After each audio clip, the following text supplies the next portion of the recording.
Hola, buenas tardes. Vamos a continuar con la clase de fibrilación auricular.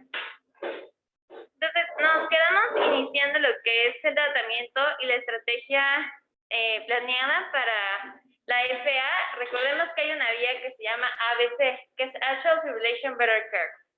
En esto, la A significa que hay anticoagulación, o tenemos que pensar en la anticoagulación y la prevención del ictus. En la B tenemos que pensar en el buen control de los síntomas, y en la C en el control de los factores cardiovasculares y en sus comorbilidades.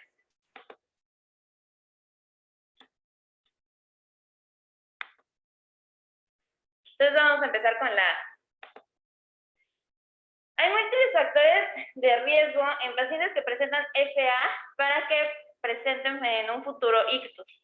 En ellos, aunque ya hayan tenido un evento previo, un evento de una embolia sistémica, la hipertensión, el envejecimiento, la cardiopatía estructural, la diabetes, que la encontramos como factor de riesgo en casi todas las enfermedades, la valvulopatía, la insuficiencia cardíaca, la disfunción del ventrículo izquierdo y el sexo.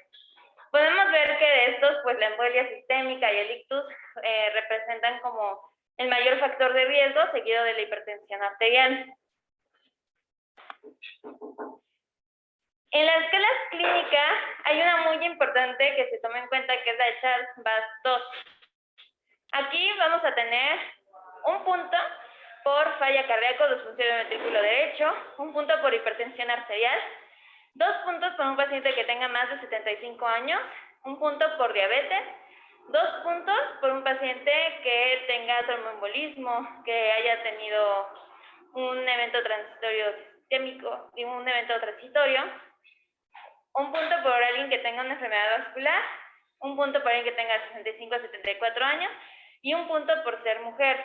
Entonces, aquí, por ejemplo, tenemos que tomar en cuenta que pacientes que sean mujeres y nada más tengan un punto, no les va a valer como un factor de riesgo. Las mujeres tenemos que tener más de 2 puntos para que seamos candidatas a algún tratamiento.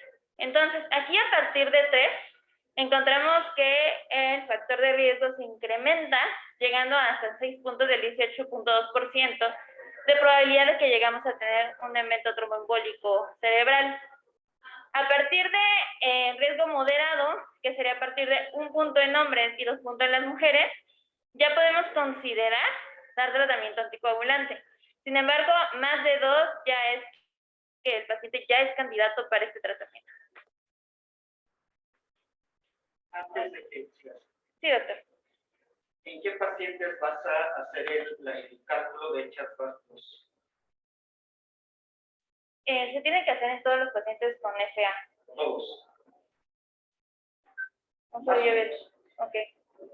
Charles-Bass lo aplicas en pacientes que tienen fibrilación auricular paroxística o persistente, ya sea de larga duración o no. Esos son los que vas a hacer aplicar Charles-Bass. Pacientes que tienen fibrilación auricular permanente ya no se aplica Charles-Bass. Bueno. Esos todos se anticoagulan, todos. Cuando es permanente, todos deben ser anticoagulados. Evalúas el riesgo de sangrado, pero todos tienen, ya cuando es permanente, el riesgo de cardioembolismo es muy alto. Pues todos se anticoagulan. Si ustedes les enseñan a su paciente que tiene fibrilación auricular permanente, tiene un Charles-Bass de tanto, ya no aplica. No, todos los estudios se han hecho en fibrilación auricular paroxística. Muy bien. Permanentes anticoagulantes. Perfecto, muchas gracias. Ahora, cuando nosotros vamos a dar tratamiento anticoagulante, tenemos que también ver cuál es el riesgo de hemorragia. Para los factores de riesgo de hemorragia, tenemos que pueden ser no modificables, pues son como la edad, insuficiencia renal, un sangrado mayor previo, pues son factores que, aunque el paciente tenga, pues no vamos a poder impedirlo. Hay unos que son potencialmente modificables, como una fragilidad extrema, anemia, frecuente disfunción plaquetaria. Hay otros que son modificables, como el tratamiento de la hipertensión, la falta de adherencia, el tratamiento de los anticoagulantes, que controlemos mejor el INR, o el tratamiento que podemos dar con heparina. Y hay ciertos biomarcadores que nos van a ayudar a evaluar este riesgo. Ahora, no sé si alguien crea que un paciente que tenga un alto riesgo de sangrado, a todos se les tiene que dar tratamiento, a los que tienen alto riesgo de sangrado, a tratamiento anticoagulante. Pero si el Hasler, que ahorita lo vamos a ver, da alto para alto riesgo de sangrado, entonces ¿le damos o no le damos tratamiento? Si tiene un alto riesgo de sangrado. Digamos, de 85 años, insuficiencia renal crónica, con hepatopatía. No. Bueno, vamos a ver que va a depender mucho, pero a la mayoría sí se les da el tratamiento anticoagulante porque tiene más beneficio que riesgo. Y además tenemos que actuar aquí en estos factores de riesgo. Tal vez el paciente tiene muchos factores no modificables, pero si nosotros mejoramos los modificables, el paciente va a tener mayor beneficio con el tratamiento anticoagulante. Entonces, en esos pacientes nos tenemos que abocar en tratar los factores de riesgo modificables. De acuerdo a las guías. Eso es muy importante con el cálculo del Hasler. Te dice qué pacientes son de alto riesgo de sangrado. Aunque tenga muy alto riesgo de sangrado, no contraindica la anticoagulación. Se tiene que vigilar más estrechamente, estar pendiente que no tengan sangrados mayores. Vaya, si tienen episodios de epistaxis, no es un sangrado mayor. Si tienen equimosis, tampoco. ¿Cuáles son los sangrados mayores? Eventos cerebrovasculares cerebral hemorrágicos. Son los mayores. Entonces, el Hasler no contraindica la coagulación.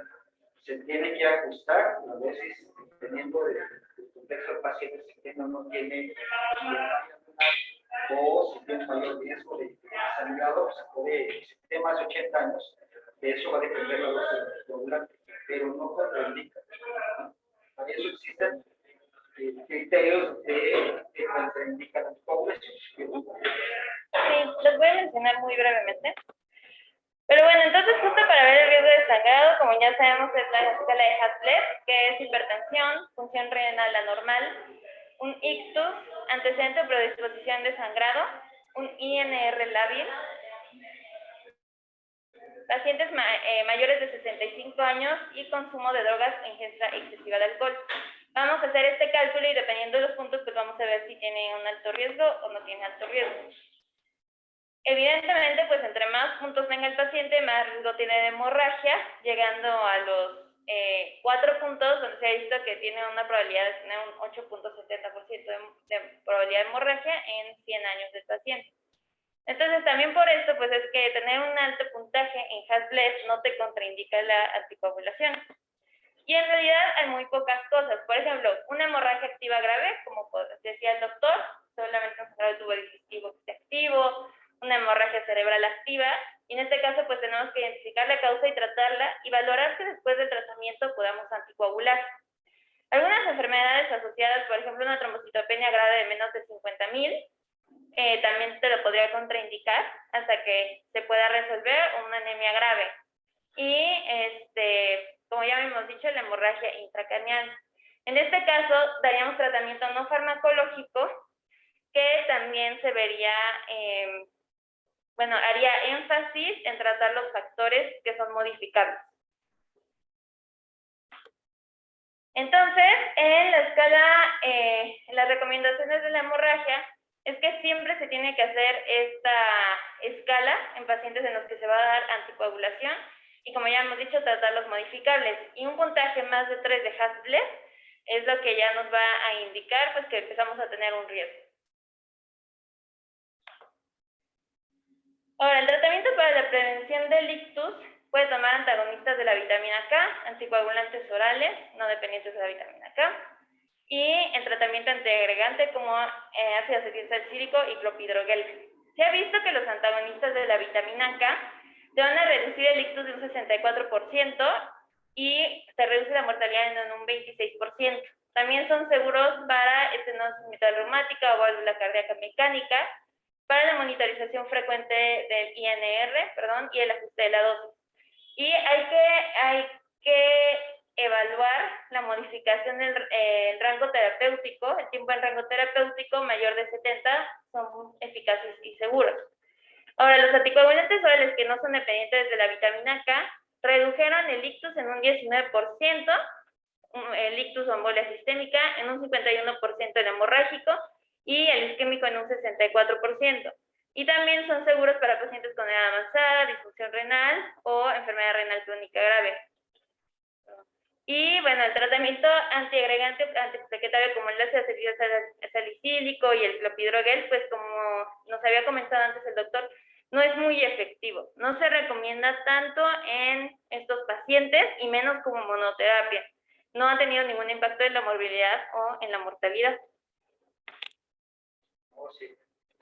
Salvo que tengan enfermedad de la esclerosa demostral. Si tiene enfermedad de la esclerosa, ya sea enfermedad carotídea, enfermedad coronaria, enfermedad renal periférica, y esos pacientes el riesgo de que se rompan una placa y se forme un tronco es muy alto. Entonces, en eso sí se tiene que usar antiagregantes plaquetarios, pero para inhibir la actividad de la agregación plaquetaria. Y si tiene FA, se tiene que dar antiagregante plaquetario más. Ahorita vamos a ver justo los algoritmos para que podamos hacer esta decisión. Estos nada más son como los tratamientos que podemos dar de los anticoagulantes orales, del dabigatran, rivaroxaban, el apixaban y del endoxaban, sus respectivas dosis. ¿Dónde actúa cada uno?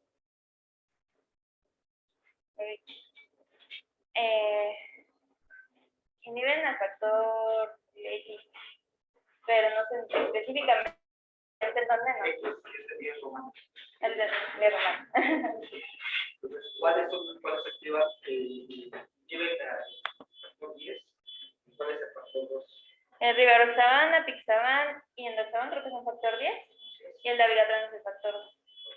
Y un tip es que tienen ¿Cuál tenemos y en cuál existe el antídoto? Rivaroxaban. Dabigatran. Dabigatran. Existe el antídoto para la dabigatran. Los demás ya es irreversible. La ventaja es que duran solo 24 horas. Bueno, se puede, cuando hay sangrado, se puede quitar plasma. Los 4 casos. Pero dabigatran sí hay un antídoto. Pero el antídoto es muy, muy costoso. Pues aquí en el hospital creo que tenemos nada más un día. No tengo ni idea dónde esté. Yo está en la unidad de está muy bien. Porque creo que nada más la industria dejó un día para casos.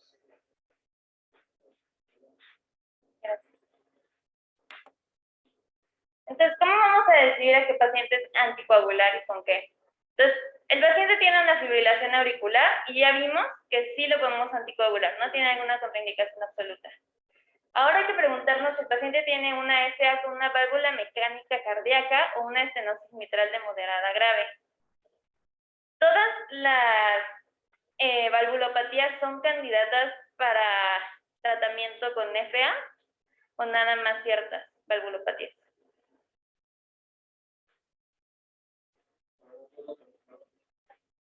Cuando hablamos de dar tratamiento a una FA con una valvulopatía, ¿esto aplica para todas las valvulopatías o solo para algunas? No, digo, a pesar de que ya tuviste la distinción para la población hace una distinción solamente en la valvulopatía mitral, reumática, y valvulopatía, bueno, prótesis mecánica. Muy bien. Sí, El resto, pues, todas las fibrilaciones auriculares, independientemente de edad, si hay o no hay valvulopatía, y cualquier valvulopatía, todo es el anticoagulante. La diferencia es el anticoagulante. Y lo que yo había leído es que en la estenosis mitral es justamente porque es el que tiene impacto en la aurícula izquierda. Entonces, por eso hay más énfasis en esta valvulopatía, pero todas se anticoagulan.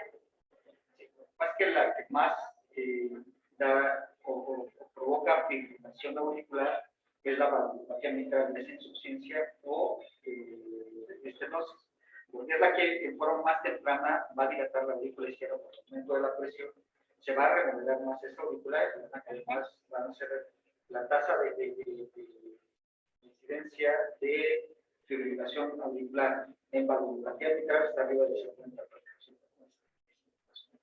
Eso es muy alta, ¿sí? Pero todas en presencia de fibrilación auricular, cualquier valvulopatía, se tienen que anticoagular. Si no hay fibrilación auricular demostrada, no se anticoagula digamos, de manera profiláctica. ¿Sí? Si no hay FA, aunque tenga valvulopatía mitral, no se anticoagula. Siempre y cuando si nuestra ley está demostrada. Entonces, bueno, si nuestro paciente tiene una válvula cardíaca mecánica o una estenosis mitral, en ese caso lo vamos a anticoagular con un antagonista de la vitamina K, siempre y cuando estemos en el tiempo, en el rango terapéutico adecuado. Si el paciente no tiene, entonces vamos a ver, primero tenemos que descartar los que tienen un riesgo bajo de ictus. Para esto vamos a usar la escala de Charles-Pasteur. Y como les había comentado, un riesgo bajo es un paciente hombre que tiene 0 puntos o una mujer que tiene 1 punto, porque pues por el simple hecho de ser mujeres ya tenemos 1 punto. Si el paciente es de bajo riesgo, entonces no le damos tratamiento, no es candidato. Ahora, el paciente no es de bajo riesgo, es de moderado o alto. Entonces aquí tenemos que considerar la prevención del ictus en todos los pacientes que tengan más de 2 puntos. Hay que controlar primero los factores modificables. Hay que sacarle la escala de Hasler y después vamos a dividir dependiendo. Si el paciente tiene 1 punto hombre o 2 puntos mujer, es decir, riesgo moderado, entonces podemos considerar dar los anticoagulantes, dependiendo del caso. Pero si tiene más de 2 puntos, entonces sí ya es indicación de usar anticoagulantes. Entonces podemos comenzar con los anticoagulantes orales que están más indicados a que utilicemos un antagonista de la vitamina K. Entonces, bueno, eso ya se los había comentado, que es más recomendable que en un paciente que no tiene una valvulopatía utilicemos los ACO. En hombres 0 puntos y en mujeres 1 punto es de riesgo bajo y más de 2 es de riesgo alto. Eso era hace 10 años que surgieron estas familias anticoagulantes. Antes se les denominaba los nuevos anticoagulantes. Ahora se llaman anticoagulantes directos. Ya no son nuevos. Ya tienen tiempo. Sí. Esto es de la guía del 2021. Entonces, en pacientes que tienen un riesgo bajo, nada más no es como que los dejemos a la deriva. En 4 a 6 meses hay que volver a reevaluar su índice a ver si ya son candidatos a estos tratamientos. ¿Como quién sería? Un paciente de 20 años con fibrilación auricular paroxística, no por factor de riesgo, pues nada más se da manejo a factor de riesgo.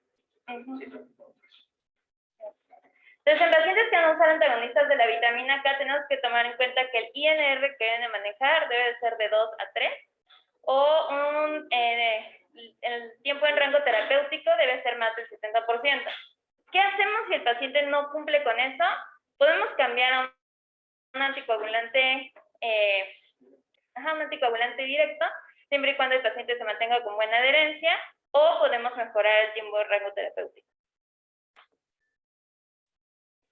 Ahora, ¿qué hacemos cuando necesitemos interrumpir los anticoagulantes o hacer un puente? Entonces, para hacer un puente, la terapia de heparino de bajo peso molecular se recomienda en los pacientes que tengan fibrilación auricular o que tengan una valvulopatía, a que vayan a pasar a un procedimiento que se interrumpa la warfarina, en este caso. Para pacientes que tengan una valvulopatía, que tengan una válvula cardíaca mecánica, que refieran la interrupción de warfarina, entonces aquí debemos de evaluar cuál es el riesgo-beneficio, si el paciente va a tener algún riesgo de sangrado o el contrario de algún tromboembolismo. Y por ejemplo, esto es lo que comentaba el doctor, que el indarizumab se recomienda para revertir al dabigatran. Ese es el único anticoagulante oral que tiene un medicamento que los contraponga. Y por ejemplo, el Dexanet alfa, yo sí lo había encontrado también, doctor, que para el rivaroxaban y el apixaban, pero creo que esos no tenemos aquí en México. En algún momento. El único es el algocinado, que es un anticuerpo monoclonal, o esos tantos.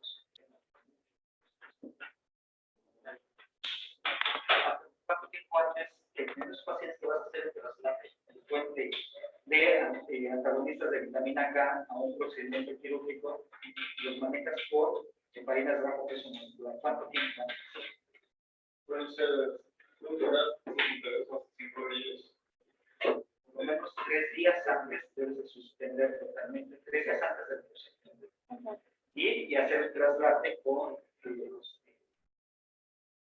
grandes heparinas bajo peso. Y reiniciarlo al día siguiente del procedimiento. Si es que no es un procedimiento está ensangrado, digamos, una prostatectomía donde están sangrando constantemente, están con lavado, pues vas a tener que posponer tal vez 48, 72 horas más que esté libre de anticoagulación. Pero igual, cuando ya lo inicias, vas a iniciar la con antagonistas de vitamina K, tienes que hacer igual el trasplante entre heparina bajo peso molecular y al mismo tiempo los antagonistas de vitamina K. Y a la semana revisar el dinero. Y con los anticoagulantes directos. De 24 horas antes. Hay que suspender. Entonces, algunas de una, no sé, como parte de una guía de evaluación preparatoria que recomendan como de 2 a 3 días, medidas antes, pudiera ser de forma más segura de suceder. 24 horas es más. Porque por la vida media, por la evidencia, deja un efecto. Entonces, y ustedes van a ver que luego describen la evaluación preparatoria y sobre todo cirugía, ¿no? Quieren que se les suspendan 3 días antes, como si fueran los antagonistas de vitamina K. No tienen ninguna razón. Nosotros nos peleamos con los cirujanos de carro, ¿no? No tienen el mecanismo.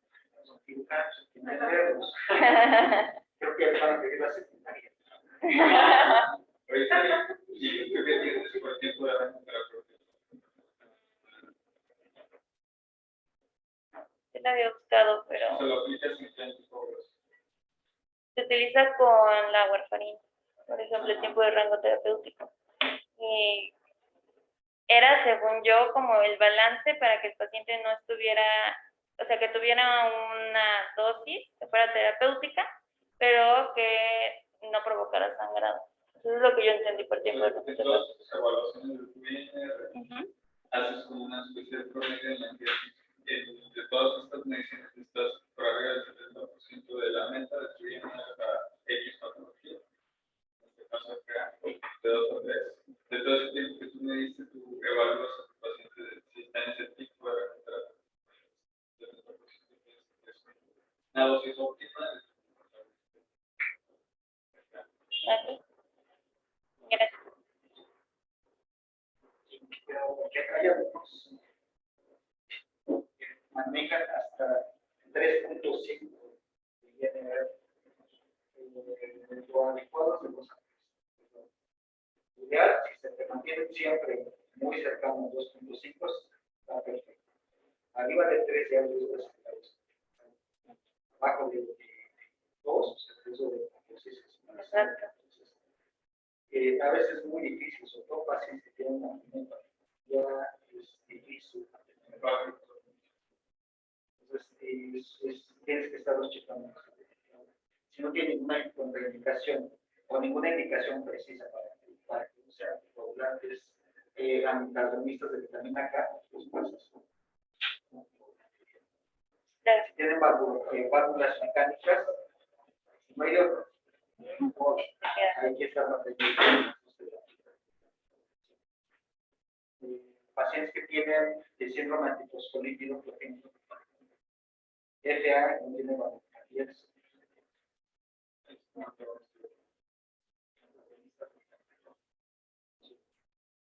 Y aquí, incluso después que digo que tiene el antecedente de que puede una arterial luminosa, porque son de arteriales y son las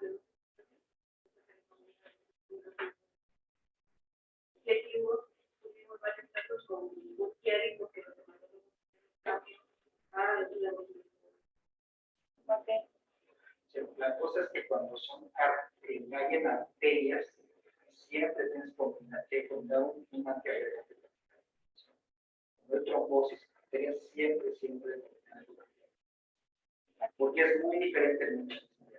El mecanismo de la formación. En arterias siempre va a iniciar con la formación y la agregación de plaquetas. Y después se activa la estabilización. Y cuando son trombos, el sistema venoso es muy diferente, es por estasis sanguínea. Y lo primero que va a hacer es activarse la estabilización. Pues cuando hay enfermedad en arterias, independientemente de la causa, tienen que activar la coordinación planetaria. Y si no hay contraindicación para anticoagulantes directos, pero siempre con los aquí, por ejemplo, me queda la duda, doctor, si se enfocan mucho en que, por ejemplo, el paciente no esté en tiempo de rango terapéutico adecuado, se modifique para que pueda estar en el 70%. Si esto es como un promedio de los INRs, el ajuste se hace aumentando y disminuyendo la dosis del medicamento. Sí, si está bajo del rango, tienes que aumentar la dosis. Hay una formulita para el cálculo del INR del ajuste. Sí.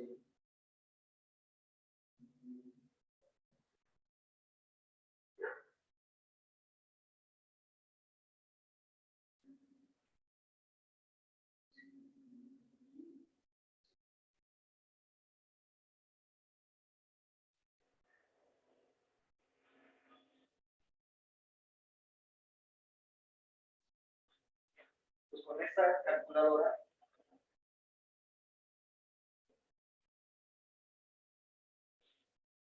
es mucho más fácil porque si está abajo del rango, te va a meter los datos y te dice cuál es la dosis que tienes, qué tanto tienes que aumentar.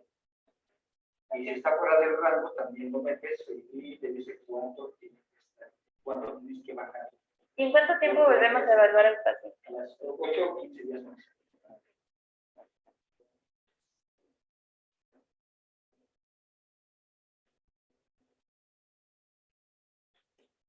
No sé que hay varios factores de tipo intestinal que pueden afectar en la absorción del metabolismo de la enfermedad. Y otras comorbilidades deben ser fluctuadas de niveles de INR.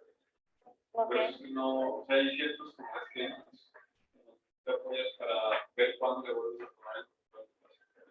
Donde tú esperas que ya cambie.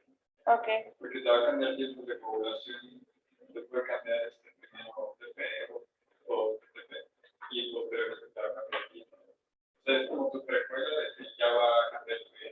Por eso estos pies. Ok, perfecto. Voy a buscar la calculadora. Muchas gracias, doctor. Y es mucho más fácil. Vamos a buscar un cuartito, carnicerías, es más fácil con la calculadora, te dice que a la semana cuánto tienes que hacer. Ok. Gracias. Otra opción, por ejemplo, sería la oclusión de la aurícula izquierda. Y pues en este caso, ¿perdón? De la orejuela izquierda, sí, perdón. De la orejuela izquierda y... no, eso está grave. Orejuela izquierda, perdón. La oclusión de la orejuela izquierda y bueno, en estos casos es cuando los pacientes están totalmente contraindicados para el tratamiento farmacológico. Otra recomendación es que si el paciente va a pasar a una cirugía cardiovascular programada, ahí mismo se podría hacer la oclusión de la orejuela izquierda. Hay Watchman, ese es uno, Amulet es otro. Son dos tipos de sucesos con los que se cuenta actualmente. Todo va a depender de la anatomía de la orejuela. ¿Sí? Si son, depende de totalmente cuál va a ser el mejor dispositivo. El Amulet es para aurículas un poco más, la entrada es un poco más grande. Y el Amulet es más chica.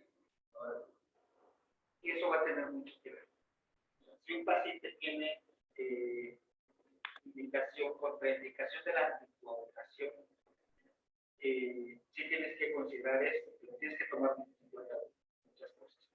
Antes de de hacerle, poner un oclusor de orejuela, tienes que ver que anatómicamente la orejuela sea alta. Si es una orejuela cortita y que tiene una entrada demasiado grande, ningún dispositivo te va a quedar. Pues, ¿qué pasa?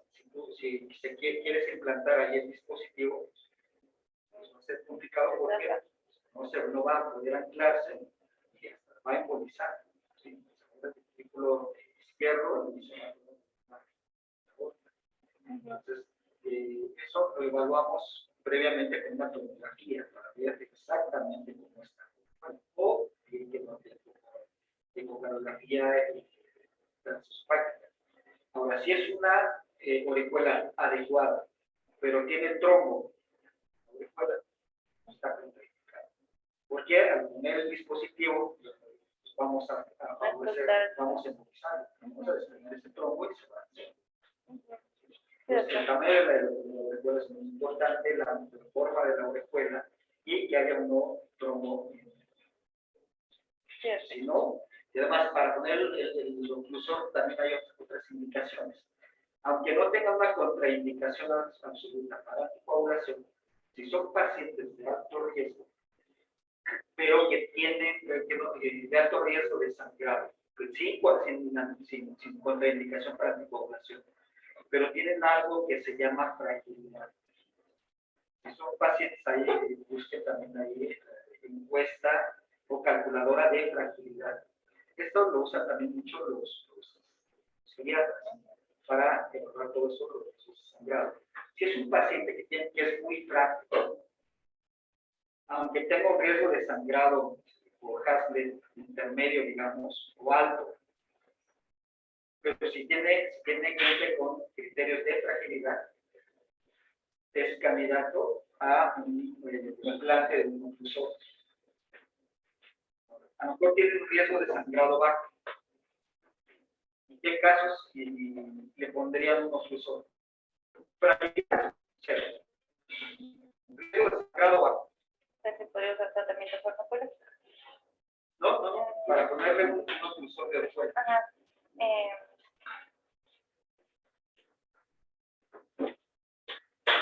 No se les ocurre. La profesión.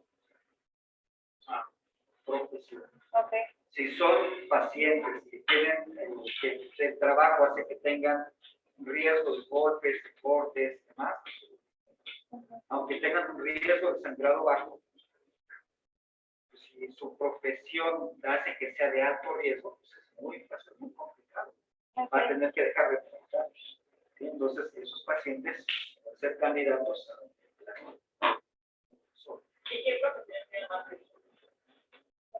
Deportistas, Astronautas. astronautas. No creo que se vea. Pero para que sean astronautas y tienen alguna habilidad de no,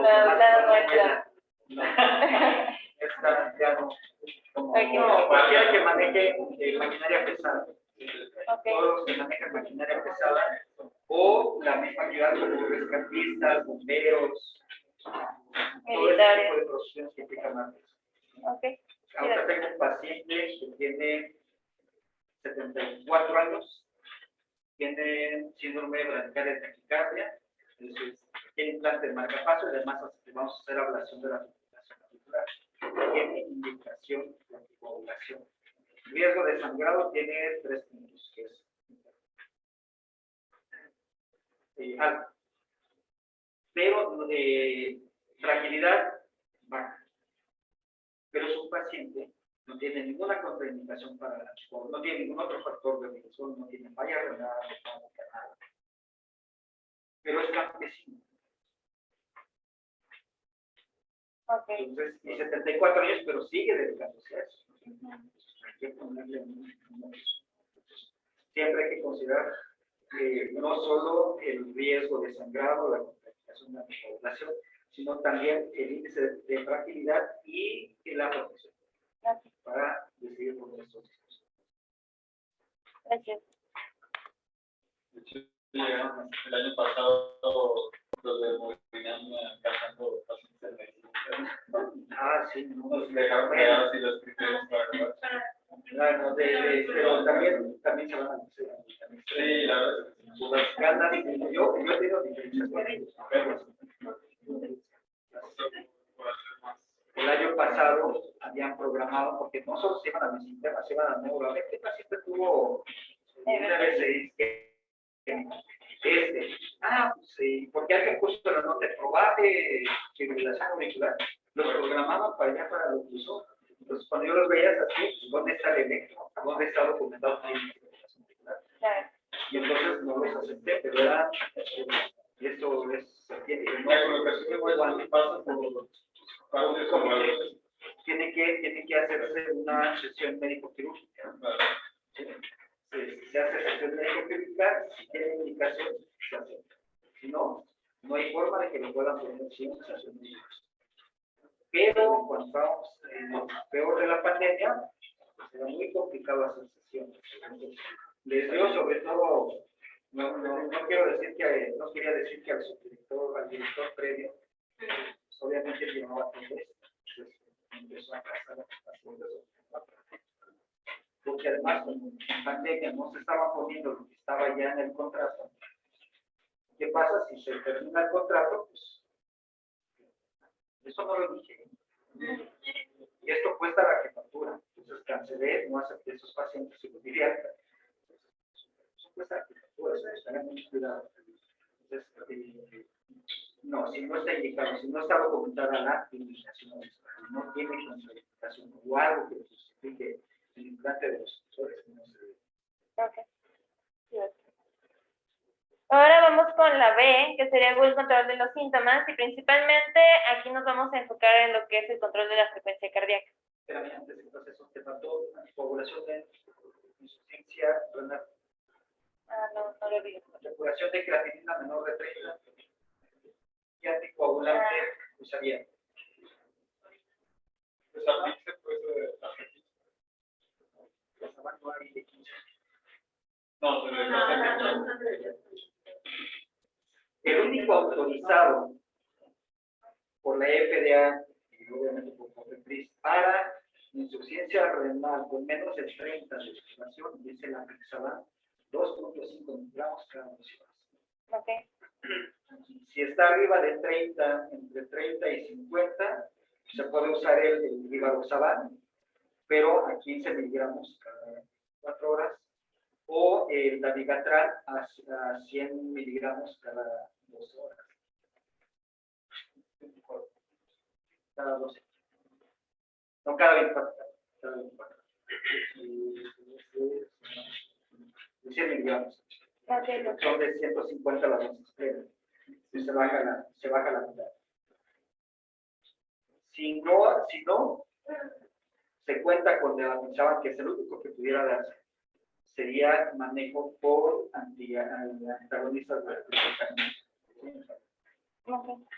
y si está en terapia de sustitución renal, también hay que tomar eso.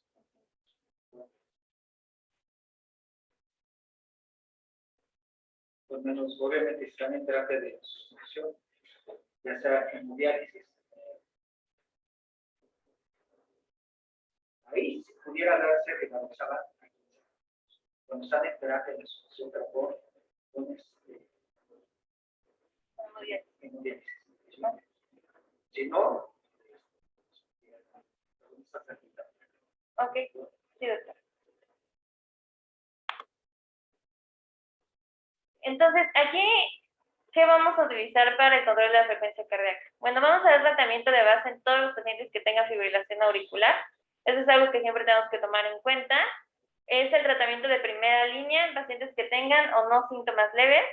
Es el tratamiento después del fracaso de cuando no se pudo controlar el ritmo cardíaco.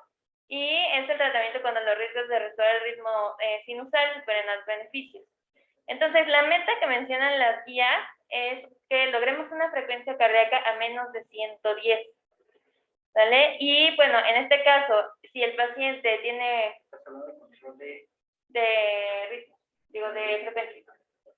de frecuencia cardíaca. Pero, ¿qué tan abajo? Menor de 110, pero mayormente. mayor de 80.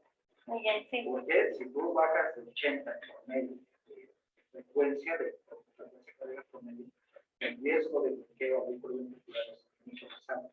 Ok. Por eso, paciente con fibrilación auricular y no tienes control si nada más vas a usar control de frecuencia, tiene que ser entre 80 y 100 más. 80 y 100. Ok. Pero ¿qué pacientes? ¿Cuándo aplicas control Ya. de frecuencia? No.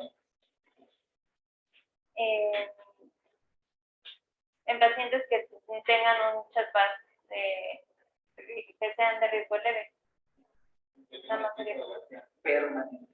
Ya, O sea, ya cuando es fibrilación auricular permanente, es control de frecuencia normal. Ok. Independiente, ahí el chatbot que no importa, porque si es permanente, se va a anticoagular. ¿Sí? Pero son los que vas a usar en tratamiento para control de frecuencia. Ok. Nada más en fibrilación auricular. Muy bien. Sí, justamente aquí, por ejemplo, buscaríamos una frecuencia cardíaca con un objetivo menor de 80 en pacientes que tienen una disfunción del ventrículo izquierdo o que tienen una terapia de resincronización cardíaca, ya sea con desfibrilador o con marcapasos. Entonces, pues en estos pacientes buscaríamos este objetivo. Y pues tenemos que considerar el control del ritmo cardíaco, ya sea farmacológico o con ablación, que vamos a ver más adelante. Con ablación del nodo auriculoventricular. Entonces, aquí es mucho más, si un paciente con resincronización, ya está con una estimulación de marcapaso. Entonces, ahí puedes bajar y dar tratamiento. Si es CPA permanente, das tratamiento para control de frecuencia y ahí no importa qué tanto baje. Porque ya tiene el marcapaso. Entonces, ya el marcapaso va a mantener una frecuencia cardíaca mínima de 60, que es lo que se programa estando despiertos. Y se puede programar el marcapaso, ya sea desfibrilador, resincronizador o marcapaso bicameral o con bicameral, se le programa una frecuencia que se llama de histéresis, que es bajar la frecuencia cardíaca durante el periodo de sueño a 50 latidos por minuto.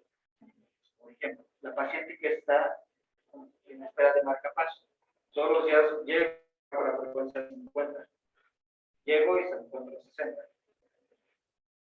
Alguien se la cambia en la guardia, ¿entiendes?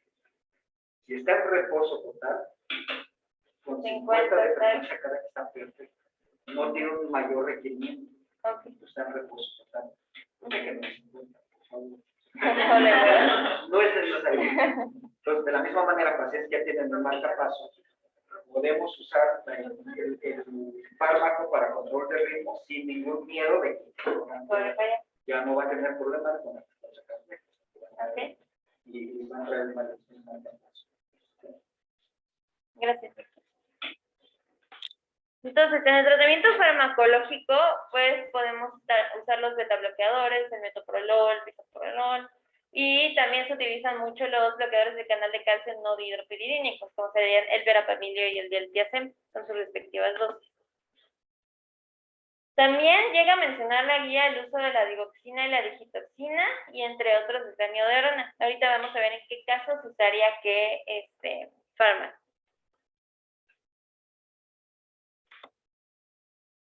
Bueno, entonces tenemos un paciente al que le tenemos que controlar la frecuencia cardíaca. No le vamos a dar propranolol a todos, no le vamos a dar amiodarona a todos. Tenemos que hablarlos individualmente. Entonces, un paciente que no tiene ni hipertensión, no tiene alguna otra comorbilidad, o solo tiene insuficiencia cardíaca con fracción de eyección conservada, entonces aquí el tratamiento sí sería un beta bloqueador o un bloqueador del canal de calcio no dihidropiridínico. En caso de que el paciente tiene insuficiencia cardíaca con fracción de eyección reducida, el tratamiento de primera línea van a ser los beta bloqueadores. Si tiene POC o asma, no le podemos dar beta bloqueadores, como sabemos es una contraindicación. Entonces, en este caso, nos vamos por los bloqueadores. Depende de la severidad. Ok. Si son bloqueadores de última generación, son altamente cardioselectivos, puedes usar sin ningún problema bisoprolol. Ok, gracias. Y bueno, en caso de que tengan una preexcitación de la FA o un flote auricular, se recomienda más hacer la ablación aquí. Se hace una reevaluación clínica y se ve si tiene un control adecuado o inadecuado. Ablación de nodo auriculoventricular. Sí, implante de marcapasos. Aquí, por ejemplo, se menciona en el caso de los pacientes que ameriten ablación, hay que tomar en cuenta que pues estos pacientes ya van a necesitar un marcapasos por el resto de su vida. Entonces, bueno, si no tenemos un control adecuado de la frecuencia cardíaca, podemos continuar con el beta bloqueador o el no hidropirínico en el primer caso. Si sí lo tenemos, al revés. Si tenemos un buen control, entonces continuamos con esos medicamentos. Si no tenemos un buen control, entonces podemos considerar la digitoxina, otro beta bloqueador o otro no hidropirínico. En el segundo caso, con una insuficiencia cardíaca con fracción de eyección reducida, si está bien, pues continuamos con el mismo tratamiento. Si no, podemos considerar aquí añadir otro beta bloqueador, una digitoxina o amiodarona. Aquí ya se empieza a introducir la amiodarona. Y en los últimos casos, donde es EPOC o asma, si no estamos bien controlados, consideramos cambiarlo por otro medicamento o la digoxina. Recuerda que esto es para control de frecuencia. Entonces, estamos en el contexto de un paciente con insuficiencia cardíaca y con fibrilación auricular permanente. Entonces, no se recomienda combinar casi antagonista no hidropirínico con beta bloqueador, porque el riesgo de bloqueo es muy alto, a menos que tengas un marcapaso. Puedes combinar para control de frecuencia, siempre y cuando no tengan fracción de expulsión reducida. Si tiene fracción de expulsión reducida, los casos antagonistas no deben crearse.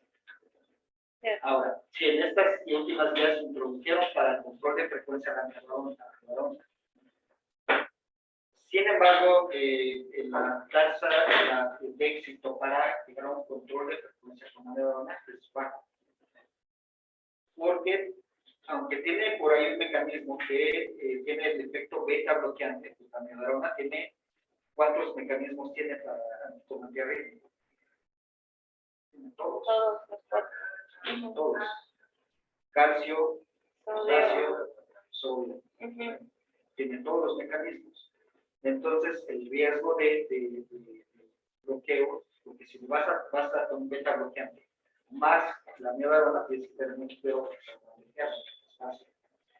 y el éxito en bajar la frecuencia de la amiodarona nada más no es mínimo. Aunque la opción de las últimas vías, lo que vemos en electrofisiología es muy diferente. Realmente si no hay buen control de frecuencia, pues sí le puedes agregar digital a la amiodarona. La amiodarona, salvo que sea para control del ritmo, para la frecuencia, porque además, ¿qué nivel de indicación tiene la amiodarona? Clase 1, 2A, 2, está casi en 3. En ese caso, es mejor la digital para control de frecuencia si es que no se alcanza la digital. Entonces, el objetivo de este algoritmo es que veamos si está o no está dentro del objetivo de la frecuencia cardíaca, vayamos modificando nuestro tratamiento. Máximo hasta la combinación de 3 fármacos, y si no, también podemos considerar pues la ablación del nodo auriculoventricular o que se le implante un marcapasos para controlar bien esa frecuencia. La ablación y colocación de marcapasos. Y colocación. Si tú haces ablación, pues no es un marcapaso, porque va a seguir exactamente igual. Tienes que quemar el nodo. Bueno. Los betabloqueadores y los bueno, esto ya lo habíamos mencionado, pero betabloqueadores, los bloqueadores de canal de calcio, se utilizan de primera línea para pacientes que tienen FA con una FEBI mayor a 40. En el caso de que tengan una insuficiencia cardíaca con una FEBI menor a 40, utilizaríamos los betabloqueadores y la digoxina. Como les comentaba, máximo podemos llegar a 3 fármacos y tenemos que considerar que la frecuencia cardíaca es en menos de 110 y más de 80. Y lo que les había dicho de que si vamos a hacer una ablación del nodo auriculoventricular, tenemos que saber que el paciente pues, va a tener que tener marcapasos por el resto de su vida. Ahora, este es para ir reevaluando la presencia de síntomas, pero si quiere avanzamos con otro algoritmo, doctor. Sí, con síntomas, sin síntomas. Si no hay síntomas y está en FA, pues tiene que estar en la frecuencia. Si es permanente, pues vamos a emplear el mismo algoritmo para mantener la frecuencia cardíaca. Si está en FA paroxística, pues vamos a emplear, aunque sea sintomático, y si es paroxística, pues le vas a dar tratamiento para que tenga efecto. Exactamente. Ahora vamos a hablar de la cardioversión. ¿En qué pacientes utilizaríamos la cardioversión? A largo plazo, más adelante, después de la cardioversión. Se me controla el ritmo a largo plazo. ¿En la cardioversión? No, en el control de ritmo, gramos. Ese es muy dinámico, pero sí, porque siempre tienes que, pero te quedamos. La cardioversión, más que nada, es en el momento en que hay una urgencia, pero ¿en qué momento usarían ustedes una cardioversión eléctrica? Muy bien.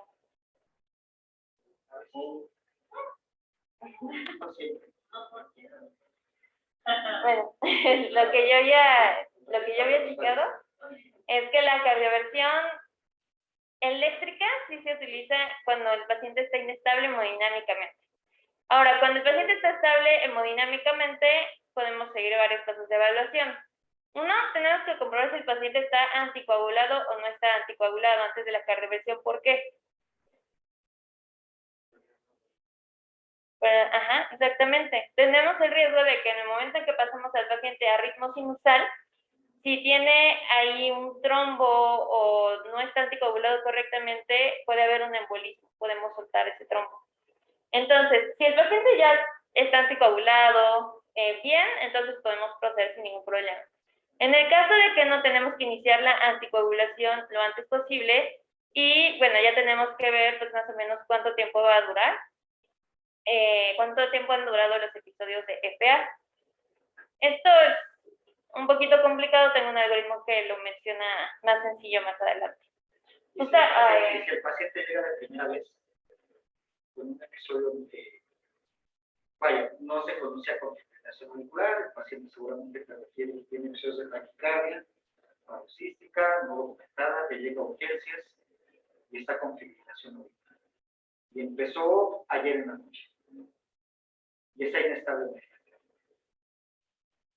En ese caso tengo entendido que se inicia la anticoagulación y se le hace la cardioversión. Sin más. Si hay inestabilidad hemodinámica, cardioversión eléctrica. ¿Sincronizada o sincrónica o asincrónica? Sincrónica. ¿Por qué sincrónica?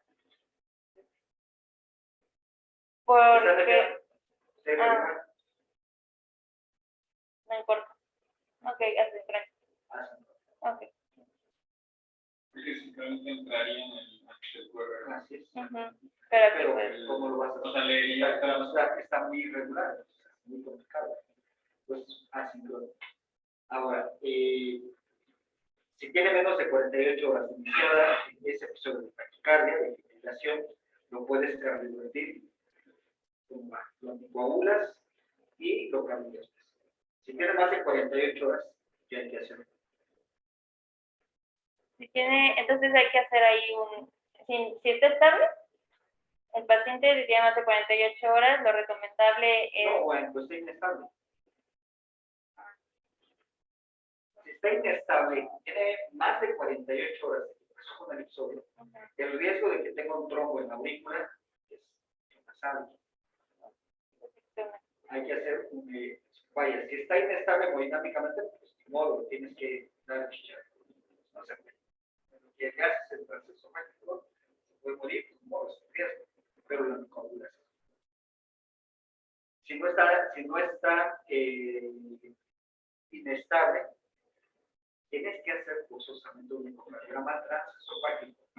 Porque en el transtorácico puedes ver perfectamente la aurícula, saber si hay o no hay trombos en la aurícula, pero no puedes descartar que haya un trombo en la aurícula. Entonces, tiene que ser un eco transesofágico para estar seguro que no hay un trombo en la aurícula. Sí, vamos a ver.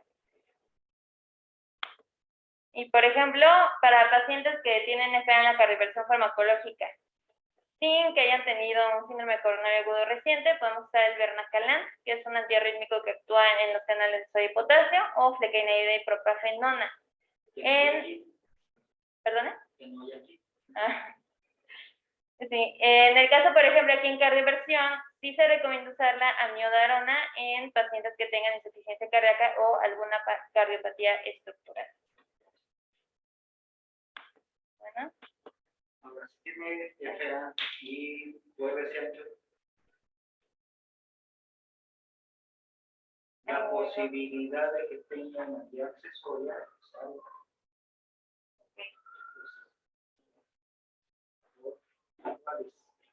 Los propafenona, flecainidina, que son bloqueadores de canales de calcio, y esos son posibilidades.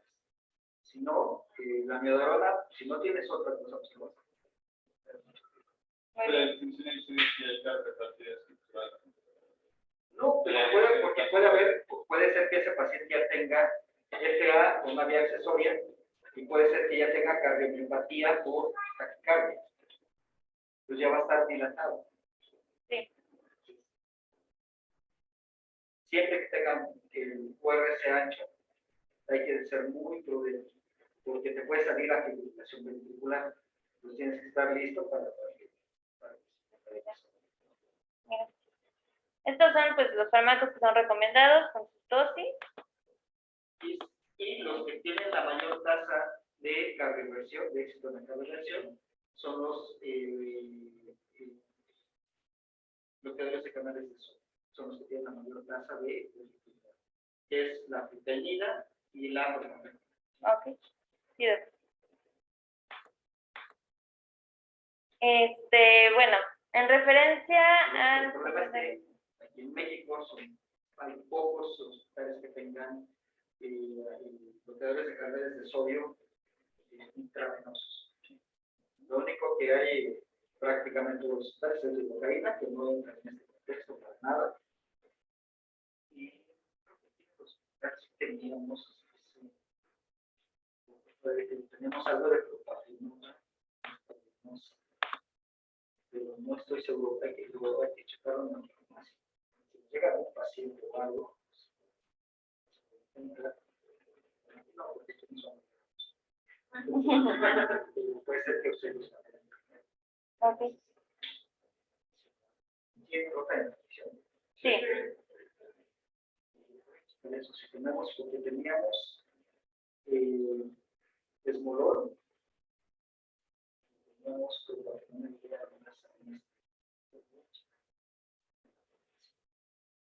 precisamente farmacia, pues esto es un centro médico matutino, un hospital general vespertino, clínica familiar de fin de semana.